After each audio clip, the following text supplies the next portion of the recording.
Hey ratbags, it's Jade, giving you a lowdown on 4 different survival games today and their release dates for some of this stuff, including V-Rising coming to PlayStation 5, but details on crossplay and their various different versions. Nightingale's got limited time events to go alongside their offline mode, which is coming in very soon. A brand new Viking survival game that probably needs a bit more work, or at least to show us exactly what's going on with it. And a fantastic survival game, Survival Fountain in the Youth, is releasing out of Early Access 1.0 tomorrow. So let's dive into all this news. Let's go. So the phenomenon that is V-Rising sold millions of copies on Steam when it launched Early Access, came out of Early Access literally only a few weeks ago, and it's got its PlayStation 5 release date. Now it got announced as coming to PlayStation 5 a while ago, and it's good to see that it's arriving so soon after the PC version. Now they have got a special bundle, obviously more money, where you get 5 days early access, and I was a bit concerned because V-Rising is a PvP game if you want it to be. You can play on servers and basically get wrecked, so that would give players an advantage, but luckily, or thankfully, they may realise this and they're going to have separate servers for people, or fresh ones at least. Shout out to Hobgoblin for this confirmation from Discord. Alright, sorry for the slow response, I just walked down to confirm 100% it was the case, but we'll be opening some servers on the 6th, then more servers on the 11th, so that more fresh servers to play on if you didn't get the 5-day head start. So yeah, this has alleviated some concerns I had about pay to win for early access, because there is PvP. You basically get base positions and it helps out with the map, and obviously getting a head start and getting resources. You can play non-PvP servers and you can play offline on your own as well. But it wasn't immediately clear in their announcement page nor on the PSN store, so I'm glad they've sorted that out. There will be no crossplay though between PlayStation and PC, which kind of sucks in today's modern age, especially a game that's sold millions like V-Rising has. V-Rising is a isometric top-down view action RPG survival game, going around defeating mini-bosses, taking the blood of villagers and creatures to give you powers and build up your own gothic castle. It's a cool game and I've enjoyed it when I've played it when it launched in early access and most recently, even if I've maybe not stuck with it and done much in terms of guides or gameplay. I'm not convinced either the Legacy of Castlevania Premium Pack is worth it. It's basically a tie-in with Castlevania, giving your castle a little bit more opulence and maybe some character customization options. They've got some other stuff as well going on. Yeah. It's a big game, it's sold lots, it's quite highly reviewed. Will the console kids go for it? I'm not sure. It's not going to be releasing on Xbox anytime soon. It does look like it's PlayStation exclusive, at least timed. So yeah, let me know if you're going to be picking it up, either the expensive early version or just the basic one. Okay, on to the next game. Viking Survival, that is what Sky Misty Isles is meant to be promising. However, I'm not convinced yet whether or not it's going to be a game that is worth your time, because they haven't really been showing off a lot of gameplay. It's been developed for a long time, and it's made by like a tiny team, originally just a solo dev.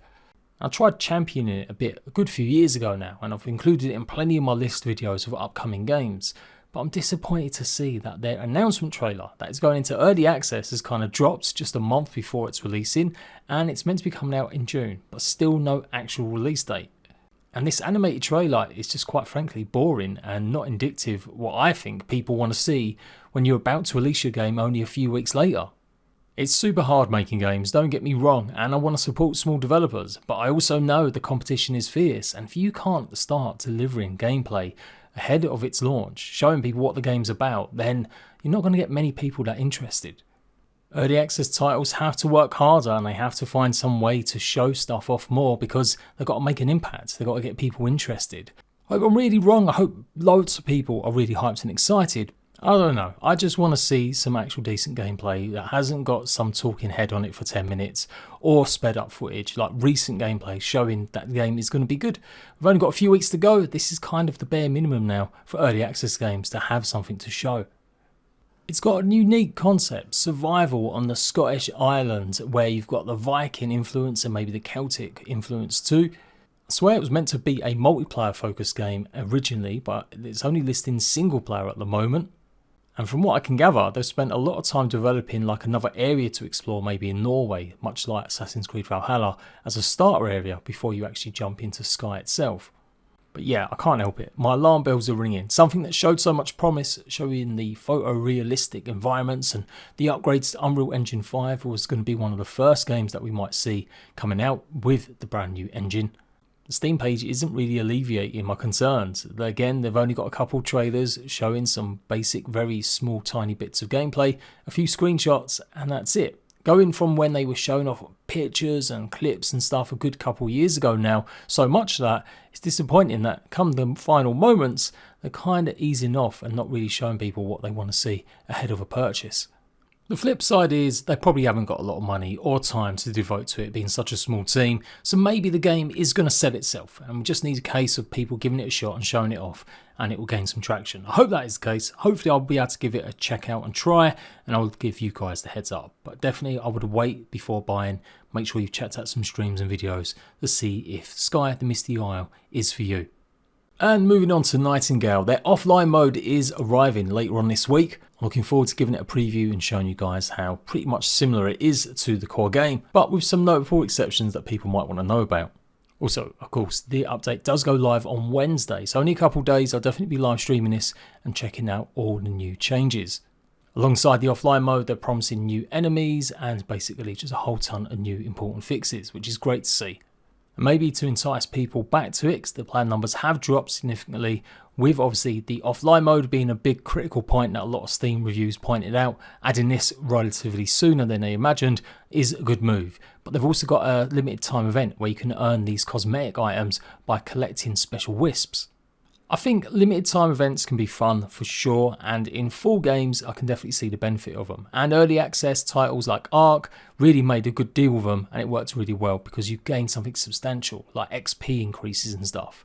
So yeah, if it encourages older players to return to the game to really check out some of the new stuff as well, then yeah, I'm all down for it. Best bit is you'll be able to access this stuff in offline mode too. The only time I do get grumpy with this stuff is when it's part of a battle pass, a paid one, where you've literally paying and you've got a short time to actually play. That's what I really can't stand. But fun in-game events to pick up some decor, why not? But for real, the update that's coming in is chunky. Huge changes to crafting. They're adding a soft and max cap, probably getting rid of a lot of the duped weapons. A bit of an issue that went around where basically they had ways you could get weapons that did like 1 million damage. I kind of like the sound of what they're doing to combat that, and introducing this soft cap and max cap where you could still make god tier weapons, but maybe not so to the detriment of the actual gameplay experience. Whole ton of new creatures being added, new NPCs, and builders rejoice, you'll be able to build from storage. So honestly, this update is definitely getting me excited, and I'm going to be checking this out a bit more than the last one, where simply it just was a bit too busy with other games. And ultimately, the update just still felt a little bit too small for me to devote too much time to. But this has definitely got me excited.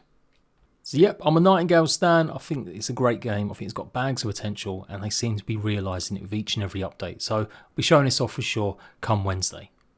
And finishing off with Survival Fountain of Youth. Absolutely looking forward to this one. Keep saying it surprised me a lot. I thought it was going to be just a carbon copy rip-off of Stranded Deep, but it's got so much more to it, and I'm going to say it's probably 10 times a better game. It does mix in a little bit more elements of long dark crafting, where sometimes it's timed based, etc., where it moves forward in time, so you have to plan and be careful as you try and survive on a tropical paradise set in the 17th, 18th century. But it's got bags of character, tons of story, and it's reaching 1.0. They're adding 7 brand new locations to go and explore, a ton of new creatures, and so much more. New ships, new areas, new islands, and it's just looking really good. I've been desperate to get some time into it, but I've been really busy. But I have got early access, so I'm going to be playing a chunk of it tonight. Expect to see Let's Plays either here, or maybe on my second channel. I'm still debating exactly where I'm going to put it. The full update should go live for everyone at 1 PM UK time, 2 PM CEST. And that's it, I'm done. A little mini survival show this week. I'll see you ratbags for more survival news soon.